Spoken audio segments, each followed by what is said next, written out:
So, what do we think of the new talismans? Oh, you're the one who made them? Well, who else could turn a rock into a pile of skills in this backwater town? I'm right here. Ladies, gentlemen, and monsters of all ages, last week we had the release of patch 1.021 for Monster Hunter Wilds, and while usually we don't even need to say patch version names when we're talking about anything related to Monster Hunter, this is by far the largest change that has ever happened to a post-release Monster Hunter game that isn't a title update, or I guess technically an expansion if you want to count that too. Along with a bunch of changes for the weapons and even some skills, the big ticket item was 9-star difficulty quests in the heavily RNG appraisal talisman system, and I've seen a lot of varied reactions from the community, from people who love the longer hunts to people who hate that we have both an RNG decoration and RNG talisman system within the same game, when usually we only get one of those two at a time. But today I'm here to give my own thoughts on everything, on the whole package of what is basically just a new endgame.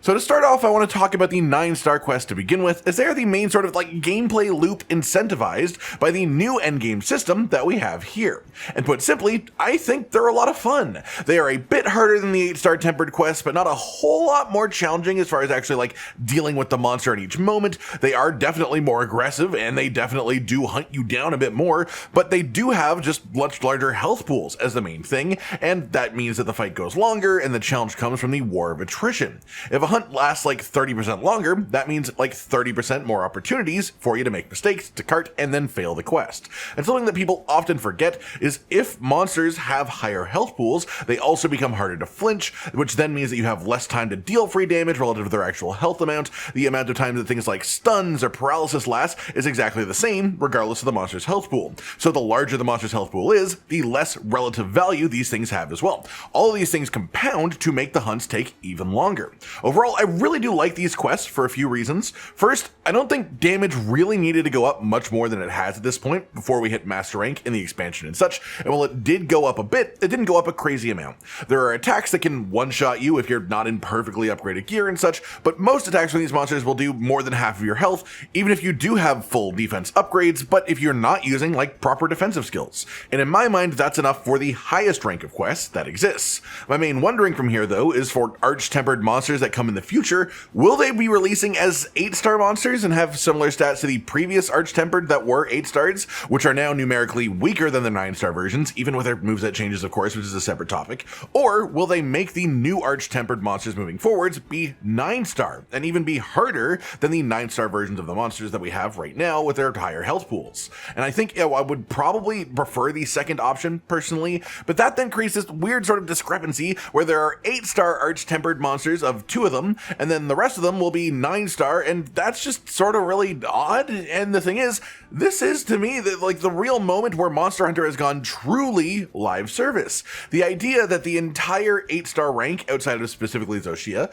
is tempered monsters, and now we have an entire new star rank for that same set of tempered monsters, is the type of thing that would make absolutely no sense if the game was exactly like this at release. Because we are living through it actively and it's happening slowly over time, it doesn't feel that jarring to us as the people that are constantly playing, but imagine someone starting Monster Hunter Wilds for the first time, when the expansion is about to release, going through all these things one at a time in order without any sort of breaks. It would just be confusing why some things are 8-star, others are 9-star, and you can't even unlock them until HR 100, and things like Gore Magala has 1% more health in 9-star compared to his 8-star version, but Arkveld has 64% more health in 9-star compared to his 8-star version.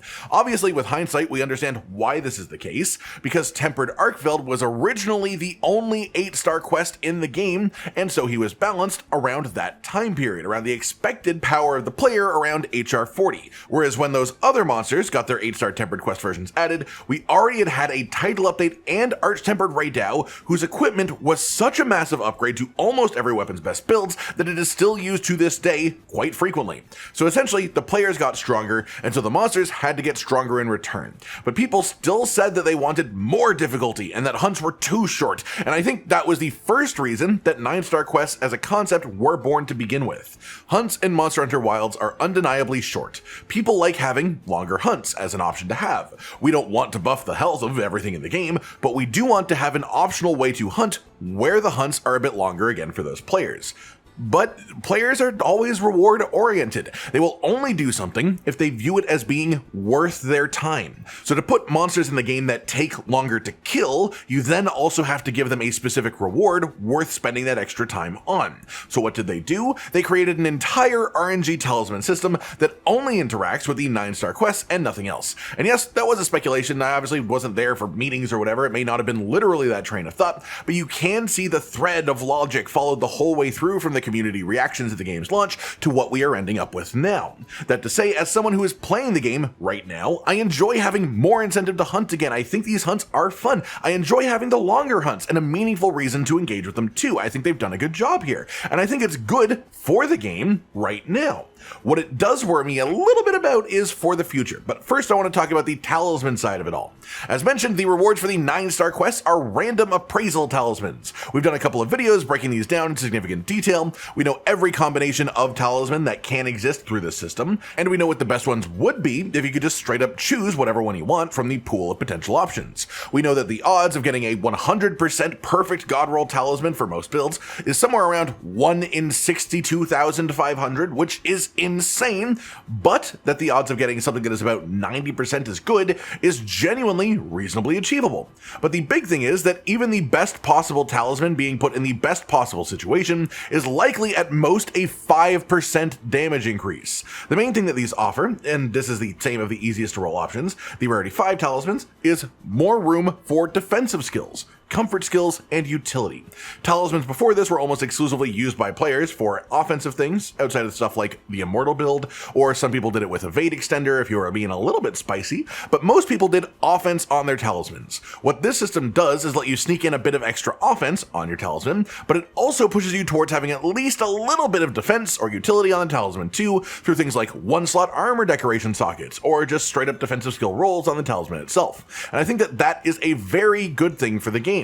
It's sort of like how they treated 4-slot decorations for the most part in Iceborne, and that is a good thing for players to make them use utility skills and find the value of it and maybe consider using it later on. We talk about meta offensive builds a lot on this channel because that is what people want to see, but it's not necessarily what I think personally is the healthiest option for the average player to actually use. And I think these 9-star quests are starting to really show people that building in a little bit of survivability, even just a tiny bit at the cost of some offense, might be worth it. So all in all, I do think all of this is a good thing. But that brings me to my final concern, and it's one that is definitely very sort of what iffy because we don't know, and it could easily just end up being no issue at all. We now have RNG decorations and RNG talismans in Monster Hunter Wilds, and I don't have a complaint like this like most people do. This is angry that there's 2 RNG systems because I think it makes sense right now, because for the most part, people got all of the RNG decorations that they needed long before this point because they weren't actually all that hard to farm if you had higher tier hunts to do. So now they add on RNG talismans, and for most people it's basically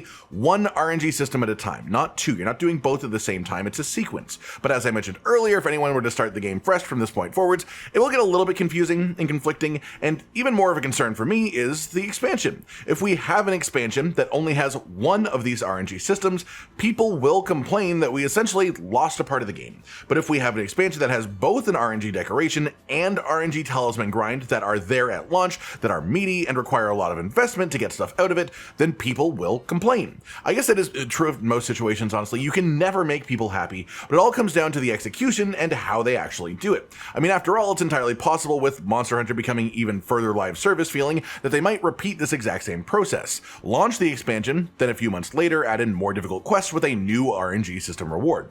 But I do also want to point out for people that are sort of upset about this, that this isn't crazy far off of something like adding in the Call of Taroth weapons or the Safi'jiiva weapons in World or Iceborne respectively. It is an endgame exclusive RNG system added post-launch, but the main difference is that because it isn't tied to a singular monster like those were, you actually have some more variety in what you get to hunt for them. But also because it isn't tied to a single monster, it is hard to justify leaving it out of the expansion at launch. Like sure, of course Call of Taroth wasn't going to have a siege weapon system in Master Rank on release, who would have expected that? But talismans? Well, that's a bit of a different story, right?